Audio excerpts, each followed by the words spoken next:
بوجھ ڈالا جاتا ہے، تو یقین کریں اگر ہم نے اپنے دلوں کو ان کینے سے، اس بغض سے، عداوت سے اور حسد سے، تکبر سے خالی نہ کیا تو ہمارا یہ پڑھنا پڑھانا اللہ کے ہاں قبول نہیں ہوگا۔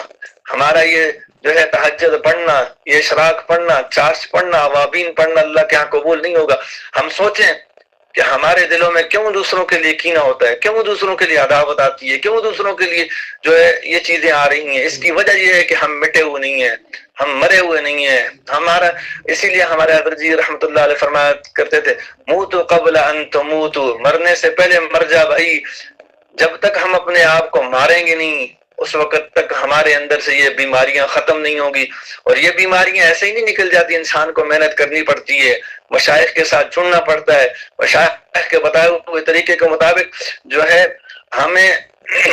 محنت کرنی پڑے گی، مشائخ کے بتائے ہوئے طریقے کو اپنانا پڑے گا، پھر یہ بیماریاں نکلتی ہیں، ورنہ یہ بیماریاں نکلتی پھر انسان ایسے ہی ایک دوسرے کے لیے کینہ اور بغض رکھے رکھتا ہے۔ انسان حیران ہوتا ہے، گھر میں دو بھابیاں ہیں، ایک دوسرے کے بارے میں دل میں کینہ، بڑی چھوٹی کے بارے میں کینہ رکھے گی، چھوٹی بڑی کے بارے میں کینہ رکھے گی۔ اب گھروں میں کیا ہوتا ہے، بھابیاں ہیں اور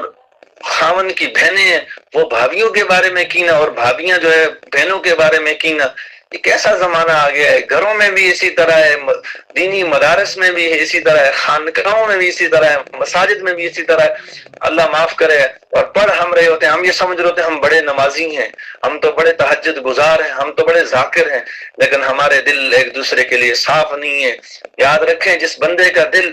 چاہے وہ مرد ہو عورت ہو، جس بھی انسان کا دل دوسرے کے لیے صاف نہیں ہے تو اس کو ترقیاں نہیں ملتی، اس کو روحانیت کے درجات نہیں ملتے۔ اس لیے آج کی مجلس میں تہیہ کریں، ہم ایک دوسرے کے لیے اپنے سینے کو پاک رکھیں گے، ایک دوسرے کے لیے سینے کو صاف رکھیں گے، چاہے کوئی کتنا ظلم کر لے، کتنی زیادتیاں کر لے، کتنا بھی کچھ بھی کر لے، لیکن ہم نے نہیں کرنا کہ ہم نے اللہ تعالیٰ تک پہنچنا ہے، ہم نے اللہ کی محبت کو حاصل کرنا ہے۔ اگر ہمارے دلوں میں بھی دوسروں کے لیے، بہن بھائیوں کے لیے، اپنے جو ساتھ والوں کے لیے کینے اور بغض ہوں گے تو پھر ہماری اصلاح کب ہوگی؟ تو اس لیے آج کی اس مجلس میں تہیہ کریں کہ اپنے سینے کو دوسروں کے لیے بیکینہ کر دیں، اور کامیابیاں اسی انسان کو ملتی ہیں جو دوسروں کے لیے اپنے سینے کو صاف رکھتا ہے۔ ہوتی ہیں زیادتیاں بھی کوئی کر لیتا ہے، ظلم بھی کر لیتا ہے، بدخوئیاں بھی کرتے ہیں، غیبتیں بھی کرتے ہیں، لیکن اگر کوئی آپ کو آ کر کہتا ہے فلاں آپ کے، اس کو کہو بھائی ٹھیک ہے اچھی بات ہے کرنے دو، میں اس کا جواب نہیں دوں گا، خاموش ہو جائیں، اور اس وقت اللہ تعالیٰ کی طرف متوجہ ہو جائیں، اللہ تعالیٰ کے ساتھ اپنا تعلق صاف کریں۔ اللہ تعالیٰ سے دعا، اللہ تعالیٰ جو کچھ کہا سنا اس پر عمل کرنے کی توفیق عطا فرمائے،